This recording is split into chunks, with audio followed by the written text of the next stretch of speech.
mademoiselle, monsieur, bienvenue à Métro News. Voici les principaux titres qui seront développés aujourd'hui. Un calme apparent a régné ce jeudi dans les rues de la capitale. Cependant, des barricades étaient visibles ici et là, mais les casseurs n'ont pas été dans les rues comme ce fut le cas depuis plusieurs jours. L'opposition politique annonce la couleur pour ce vendredi. Une nouvelle manifestation anti-gouvernementale sera organisée afin de continuer d'exiger le départ du président Jovenel Moïse. Rencontre mercredi entre le chancelier haïtien Boksit Edmond et le président des États-Unis Donald Trump. La politique américaine à l'égard du Venezuela a été à l'ordre du jour de cette réunion avec les chefs d'État et de gouvernement ainsi que les ministres des Affaires étrangères des pays de la région, et ce, en marge de la 74e Assemblée générale des Nations unies.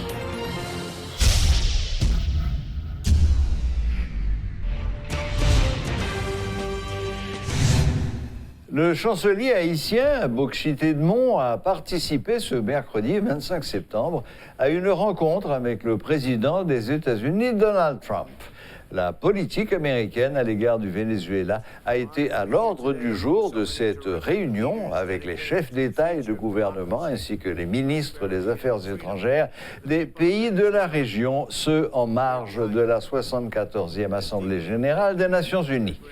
Le chancelier haïtien a exprimé la position de son pays qui s'aligne sur celle de l'administration américaine. En marge de cette rencontre, le ministre Boksit assure avoir évoqué la situation d'Haïti avec les chefs de délégation des 13 pays de la région. Il a expliqué que le président Jovenel Moïse a tenu compte des revendications de l'opposition en appelant au dialogue en vue de la formation d'un gouvernement d'union nationale. Selon M. Edmond, les chefs d'État ont accueilli favorablement la proposition du président haïtien. En outre, le chancelier haïtien a eu des échanges avec la haut-commissaire de l'ONU aux droits de l'homme, Michelle Bachelet. L'ex-présidente du Chili a exprimé ses préoccupations, notamment en ce qui a trait à l'enquête sur le massacre de la Saline. Le ministre Boksit Edmond a indiqué que le gouvernement entend respecter l'indépendance du pouvoir judiciaire. En ce qui a trait au maintien dans leurs fonctions du directeur général du ministère de l'Intérieur et du délégué départemental de l'Ouest, M. Edmond a fait valoir qu'il n'y a pas une requête expresse du juge instructeur en charge du dossier. L'appel à la trêve du chef de l'État haïtien Jovenel Moïse n'a provoqué qu'une intensification de la mobilisation des manifestants dans les rues de la zone métropolitaine de Port-au-Prince. De nouvelles barricades ont été érigées, ce qui a contribué à intensifier la paralysie des activités. Les rues étaient désertes en raison de l'impossibilité pour les véhicules de transport en commun de circuler.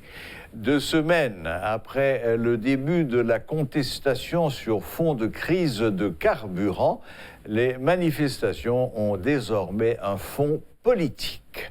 L'un des principaux leaders de l'organisation Secteur démocratique et populaire, Maître André Michel, rejette l'appel au dialogue en vue de la formation d'un gouvernement de consensus. Il souligne que la solution de la crise passe inévitablement par la démission de M. Moïse. M. Michel exhorte les autorités américaines et les membres influents du secteur privé à lâcher le président Moïse. La quasi-totalité des leaders de l'opposition rejette le dialogue proposé par le président Moïse dans son adresse à la nation du 24 septembre.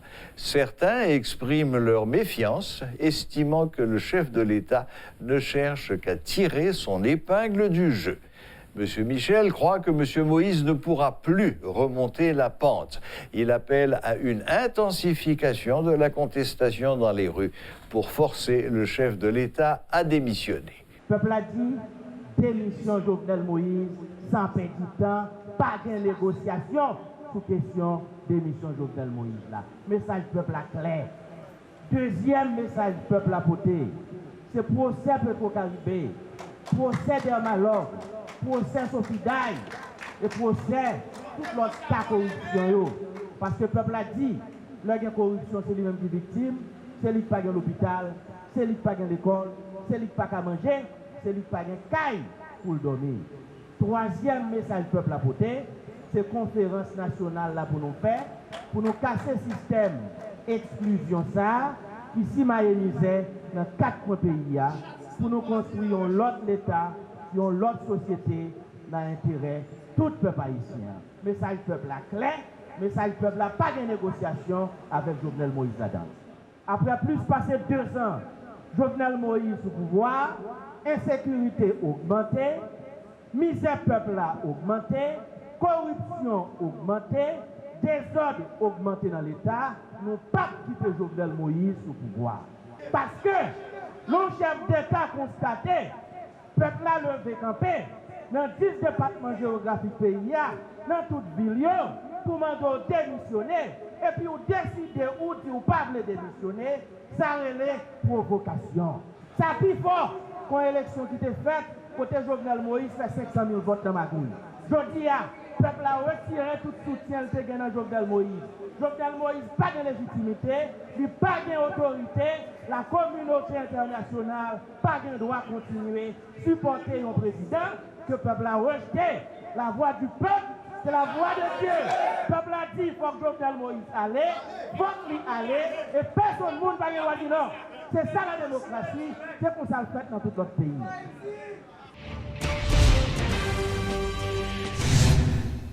Notre invité de ce soir est M. Edgar Leblanc, fils, coordonnateur général du parti Organisation du Peuple en Lutte, OPL. Bonsoir, M. Leblanc. Bonsoir, M. Clan, et bonsoir aux auditrices et aux téléspectatrices de Métropole. Monsieur Leblanc, vous avez été président du Sénat de 1995 à 2000, si j'ai bonne mémoire. C'est bien ça. Quel regard portez-vous sur le Sénat actuel? Que pensez-vous du comportement de certains sénateurs qui semblent avoir pris l'institution en otage et qui imposent leurs lois par la violence? Je ne dirais pas de cette façon qu'il y a des sénateurs qui ont pris le Sénat en otage, mais il faut dire que le comportement général du Parlement me rend triste. Et c'est vrai, ces derniers jours, il y a eu au Parlement, notamment au Sénat de la République, des spectacles qui ont attristé plusieurs personnes, mais qui relèvent de la déchéance globale, totale des institutions de ce pays, notamment du Parlement. Et en ce sens, les actes soit de vandalisme ou encore de non-respect des règles, des règles sont, je dirais, en corrélation. Le non-respect des règlements internes du Parlement en général, mais des lois de la République, ont conduit à des comportements qui ne sont pas corrects. Alors c'est pourquoi moi je pense que entre le Sénat de la République du temps de la 46e législature à aujourd'hui, il y a une très grande différence dans le fonctionnement. Mais il faut regarder aussi cela en fonction de la dégradation, de la chute des valeurs, de la dégradation générale au niveau de la société. Il y a eu une évolution négative, si je peux me permettre, en ce sens, dans les comportements en général de la société haïtienne. La société est devenue beaucoup plus permissive, au point que aujourd'hui, la corruption passe pour quelque chose, je ne dirais pas de normal, mais ça n'interpelle pas suffisamment les gens, au point que ceux qui s'adonnent à la corruption, soit comme corrupteurs, soit comme corrompus, qui bénéficient ou qui agissent en ce sens, ou bien ils ne sont pas mis au banc de la société. Au contraire, on regarde même leur réussite matérielle et qu'on présente leur réussite matérielle comme un objet de réussite dans la vie. Alors qu'il y a quand même, ça fait 15 ans, ça fait 20 ans, mais quand même, autrefois, la société ne l'aurait pas accepté de cette façon. Je crois qu'il nous faut revenir aux valeurs, il nous faut surtout revenir au respect. Respect de soi, respect des autres, respect de son environnement, respect de la règle établie. C'est aujourd'hui le mot que je crois qui doit marquer le vocabulaire de tout un chacun. OK, faire l'effort nécessaire pour respecter ce qui est établi. Et c'est en ce sens qu'on pourra revenir à la normale. Mais monsieur Leblanc, vous avez parlé de la dégradation générale des valeurs, etc., etc. Mais est-ce que précisément une institution comme le Sénat de la République ne devrait pas donner l'exemple? L'exemple doit toujours venir d'en haut. Et le Sénat de la République, qui est, je dirais, la chambre des sages, OK? Des sages, oui. Devrait être effectivement une référence. Effectivement, une référence. Mais si on monte un peu plus haut, on verra donc qu'aujourd'hui, par exemple, le chef de l'État n'inspire pas confiance. Quand il parle, on ne l'écoute pas, on ne croit pas à sa parole. Si vous voulez, l'exemple de mal agir, mal faire, etc., vient d'en haut. Il faut donc un réveil, je dirais, un sursaut de la société tout entière, et cela ne viendra pas, disons, ne tombera pas du ciel. Il faudra que les gens, entre guillemets, si vous voulez, les élites, les gens qui sont encore bien pensants, qui sont lucides, qui ont le sens de l'honneur, de l'équité, qui ont le courage aussi, OK, puissent se retrouver et donner l'exemple. Très bien. Monsieur Edgar Leblanc, vous êtes aussi coordonnateur général de l'Organisation du Peuple en Lutte, OPL. Quelle solution de sortie de crise votre parti propose-t-elle? Et question subsidiaire, est-ce que toute chance de sortie de crise passe obligatoirement par le départ du président de la République? Malheureusement, aujourd'hui, le président de la République n'inspire confiance à personne. Personne ne croit à sa parole, personne ne veut répondre à la main tendue. Ça a été déjà fait et on a vu comment il a agi contrairement à la parole prononcée. Et à l'OPL, après les événements des 6, 7, 8 juillet 2018, on a donc réfléchi, on a proposé une sortie de l'impasse. Et là-dessus, on a considéré deux moments. Le moment du vide gouvernemental, conjoncturel, et le moment qui devait donc répondre à la grande transition structurelle, c'est-à-dire sortir de la façon de faire d'avant, sortir des pratiques anciennes, sortir du système ancien pour passer à notre système ou des orientations nouvelles en termes d'économie, politique, sociale et autres, seraient données, et cela passerait par le grand dialogue national ou encore on pourrait appeler la conférence nationale. Aujourd'hui encore, ce qu'on remarque, c'est que presque, pour ne pas dire tous les secteurs de la vie nationale, pensent et croient que le président fait partie de la solution et que son retrait aiderait grandement et rapidement à une solution pour sortir de la crise. Je crois que le président doit entendre les revendications, doit entendre ce que pense la population en général de toutes ses couches et tirer les conséquences. Oui, précisément, Monsieur Leblanc, je crois qu'il y a un certain consensus aujourd'hui dans presque toutes les couches de la population pour estimer que peut-être le départ de Monsieur Jovenel Moïse permettrait d'aborder une sortie de crise. Mais vous venez de parler de vide gouvernemental. Très bien, Monsieur Moïse quitte le pouvoir. On est en présence d'un vide gouvernemental. Qui va combler ce vide? Quelle opposition? Qu'est-ce que l'opposition, je devrais dire, qu'est-ce que les oppositions ont à offrir? C'est vrai. Si à l'heure actuelle, il n'y a pas encore une alternative écrite, prononcée, consensuelle, totalement partagée, mais l'imminence du danger qui est en face, qui vient, forcera, je suis certain, les divers secteurs à se mettre ensemble et proposer tout au moins une direction collective capable de jouer le rôle d'intermédiaire, d'interlocuteur pour combler rapidement le vide d'après.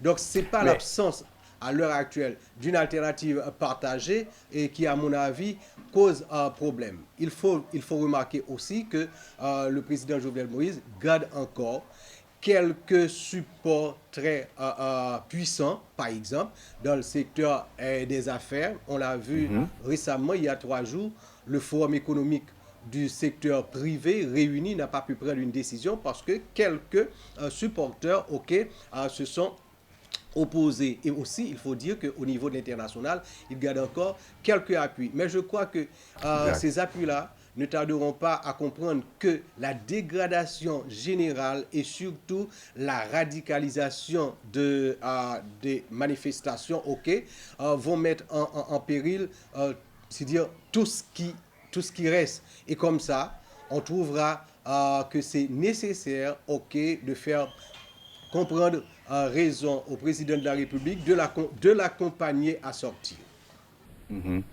Très bien. Dans les solutions que vous proposiez, vous avez évoqué le vide gouvernemental dont on vient de parler. Vous avez dit aussi que la solution passait par un grand dialogue national. Mais est-ce que ce n'est pas précisément ce que propose M. Moïse? Et quelles sont les raisons que vous trouvez qui font que M. Moïse ne peut pas faire partie de ce dialogue national? Cela ne vient pas seulement de moi. Non, quand je dis vous, je parle de l'opposition en général. Monsieur le Président a même déjà institué 2 mécanismes pour réaliser ce dialogue national, cette conférence nationale. Et on sait quels ont été les sorts faits à ces 2 mécanismes-là. Ensuite, il faut le dire encore une fois, c'est les secteurs clés de la société en général qui ne croient pas. Aussi, le président de la République a perdu son pouvoir de convocation.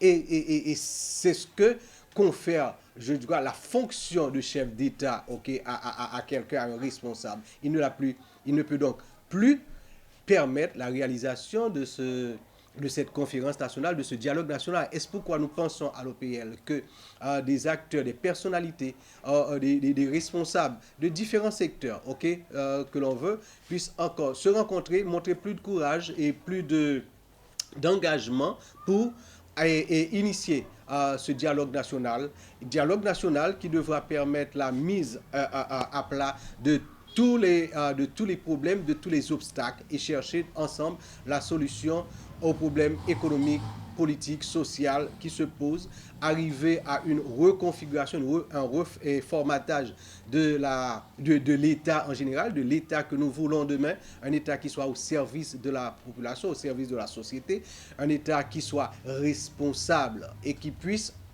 répondre aux revendications de base. Donc, un État qui donne espoir et qui fait qu'on puisse espérer vivre dans ce pays comme tout citoyen qui aspire à évoluer sur son territoire, dans son patrimoine.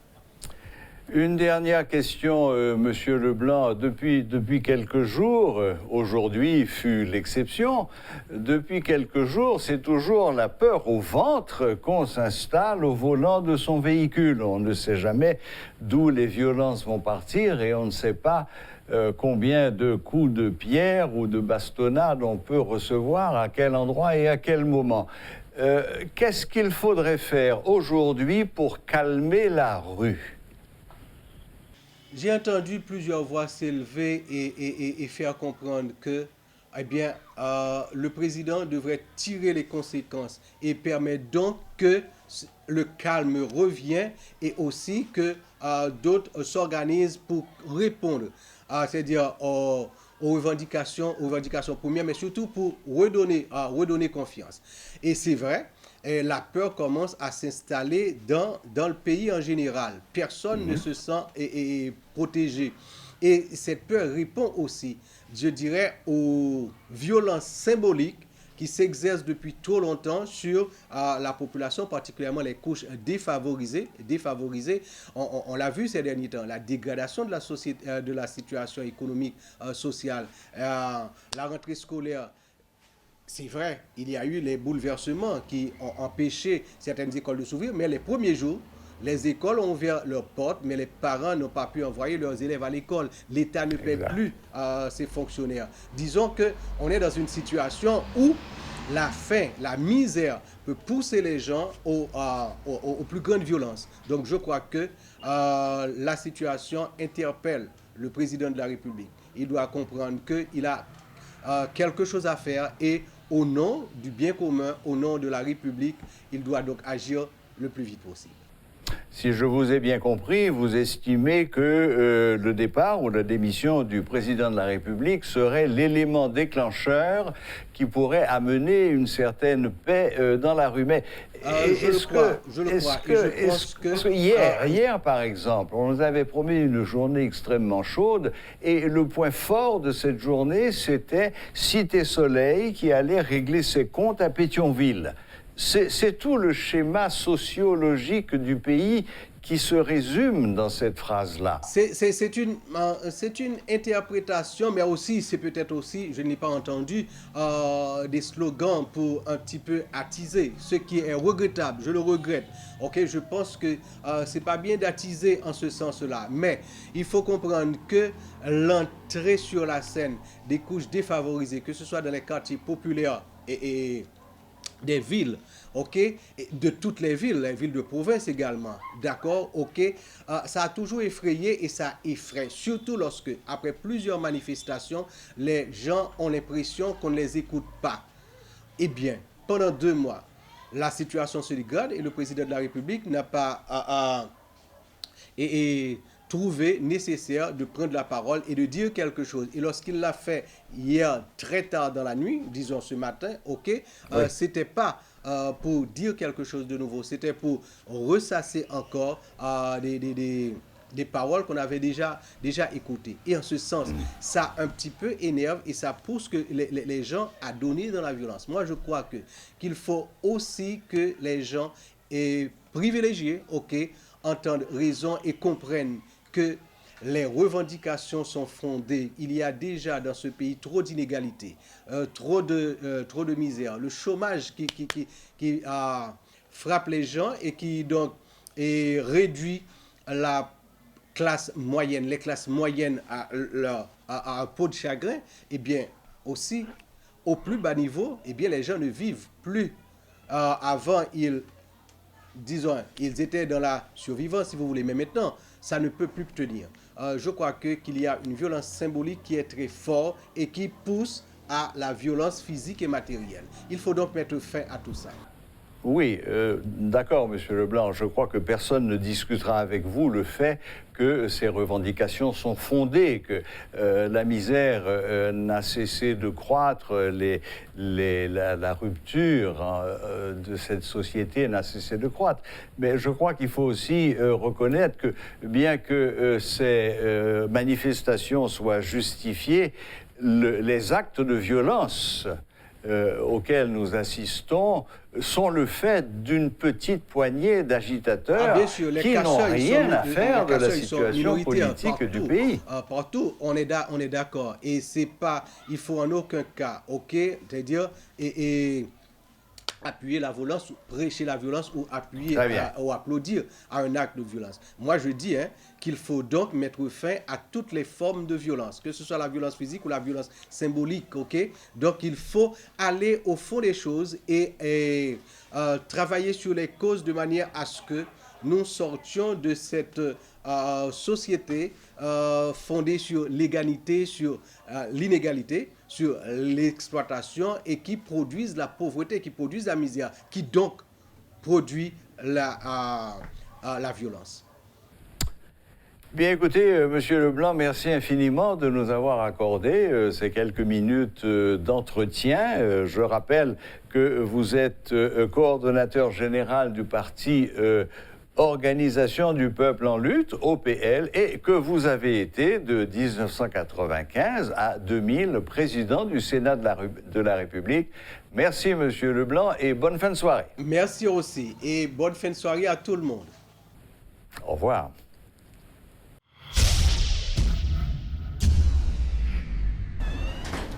Bonsoir, ça va? Bonsoir.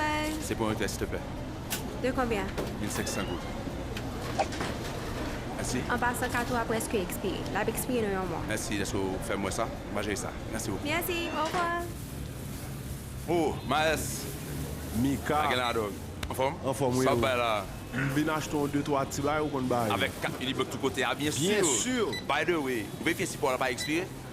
Expiré. Yeah, on cause Mika expiré. va dire qu'on cause ça, mon cher. Bah, j'aime pas ça, Yeah. ça. Oh, mais quand t'as expiré. Mon cas, une nouvelle facile, juste dans n'importe qui agent autorisé Unibuck côté, ou bien n'importe qui sale Unibuck. Just by ça, il y a pas rapide, vite, gratis, si chéri. Gratis. Gratis, ouais. Rapide. Rapide. Je vais faire ça qu'on y a. De toute façon, bon, je ne vais pas aller sans papier. Non. Fois ça, c'est au capé. Non, ouais, moi ça m'a dit. Bonsoir. Bonsoir.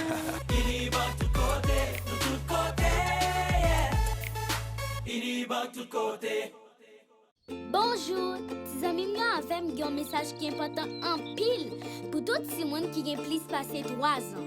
C'est un coup nous. Chaque jour, on doit être concentré dans l'école et en même temps, qu'il y ait même niveau d'énergie pendant toute journée. Eh bien, dans ça, nous avons une bonne nouvelle pour vous. Bledina fait les Bledi Junior pour tout le monde à partir de 3 ans et jusqu'à 7 ans. Si nous prenons le Bledi Junior en plus de nourriture saine et équilibrée, la permet de nous grandir bien et de participer à un bon développement cerveau. Et en plus, mais même, moi, je m'en pile. Bledi Junior, c'est là tout le monde qui peut.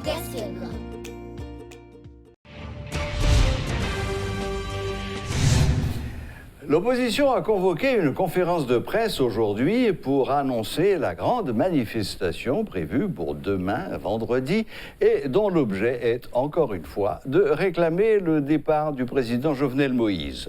Notre collaborateur, Rudolph Pierre-Louis, assistait à cette conférence de presse. Il est avec nous ce soir sur le plateau de Metro News. Bienvenue, Rudolph. Merci Serge, bonsoir Serge et bonsoir à toutes et à tous. Rodolphe, qu'est-ce que vous avez vu et qu'est-ce que vous avez entendu lors de cette conférence de presse? Qu'est-ce qui a été annoncé? Justement, les sénateurs de l'opposition, notamment Yuri Latortue, Nenel Kassi et Sorel Jacinthe, ainsi que le représentant du secteur dit démocratique et populaire André Michel, Maître André Michel bien entendu, il faut lui donner son titre, ont conjointement donné une conférence de presse au cours de laquelle ils ont annoncé une grande mobilisation pour demain vendredi. Les objectifs sont clairs et précis. D'abord, c'est le départ du pouvoir en place, exiger la tenue du procès Petro-Caribé et réclamer en même temps l'organisation d'une conférence nationale souveraine. Et il faut dire que cette conférence s'est déroulée en présence de plusieurs autres protestataires. C'est le cas de René Civil, entre autres. Le sénateur Sorel Jacinthe, dans son intervention, il a d'abord pris le temps de dresser le tableau de la situation, notamment de la conjoncture du pays, à savoir l'insécurité, la cherté de la vie. Et à l'aide de ce tableau, il a pu se servir de cette motivation pour lancer la mobilisation. À savoir, il a conclu son intervention en disant « Toute s'assembler, rassembler ». En français, tout ce qui se ressemble s'assemble pour un même objectif, une même destination, entre autres. Et le sénateur Yuri Latortue abonde dans le même sens, à la seule différence. Il a précisé que tout ce qui va se passer au cours de cette mobilisation, demain Dieu voulant, n'engage pas le secteur démocratique et populaire ainsi que les sénateurs de l'opposition. Donc, ça veut dire quoi, ça? Ce qui va se passer n'engage pas. Ce qui va se passer n'engage pas les organisateurs? Exactement. Donc, la responsabilité revient au président de la République. Tout ce qui va se passer, c'est la responsabilité du président de la République. Donc, s'il y a de la casse demain, c'est pas eux, c'est la faute du président. Exactement. Donc, c'est dans cet objectif qu'ils organisent le mouvement. Et d'après Maître André Michel, c'est un mouvement qui a plusieurs branches. Il y aura une branche qui partira de Carrefour, au centre-ville, à Kinskov, à Canaran, entre autres. Donc les manifestants viendront de partout. Et voilà, convergeront exactement au niveau du carrefour de l'aéroport, en direction de Delma à destination de Pétionville. L'objectif, c'est de se rendre d'après les sénateurs de l'opposition et Maître André Michel à Pellerin. Donc ils vont directement à Pellerin pour demander au président de la République, Jovenel Moïse, de soumettre sa démission. Donc c'est le parcours en gros de la manifestation.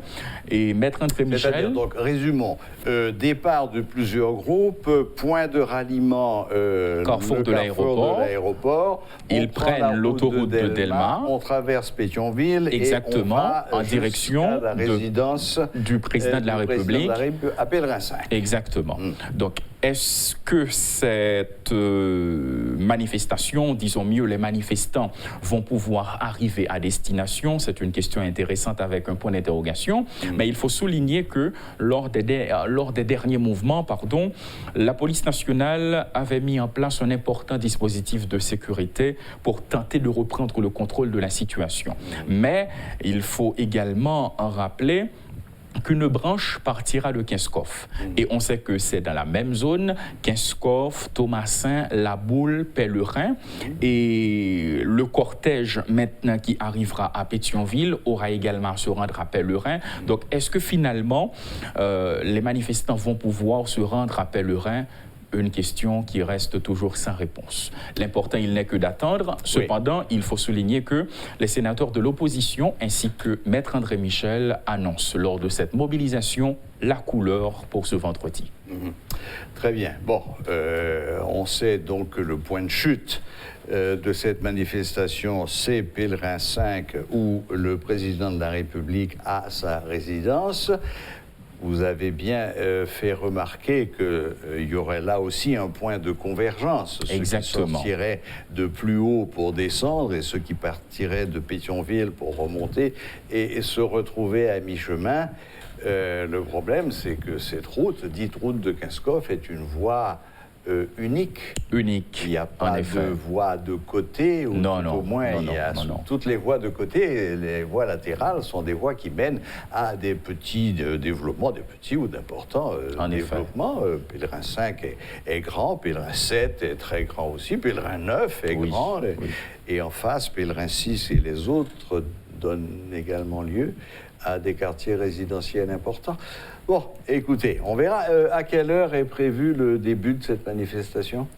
Cette mobilisation aura lieu à travers les 10 départements du pays, d'après ces membres de l'opposition. Parlons de celle de Port-au-Prince. C'est censé commencer à quelle heure? Celle de Port-au-Prince, il y aura, selon les sénateurs, les rassemblements commenceront à partir de 9h, 9h30, 10h. Maintenant, à quelle heure réellement il y aura le déplacement, on ne sait pas. On ne sait pas, mais on sait que dans la matinée, à partir de 9h, les manifestants commenceront à se rassembler dans plusieurs zones de la capitale. Pour se retrouver donc là. OK, donc il n'y a pas eu plus de précision quant à l'horaire. Oui, bien sûr.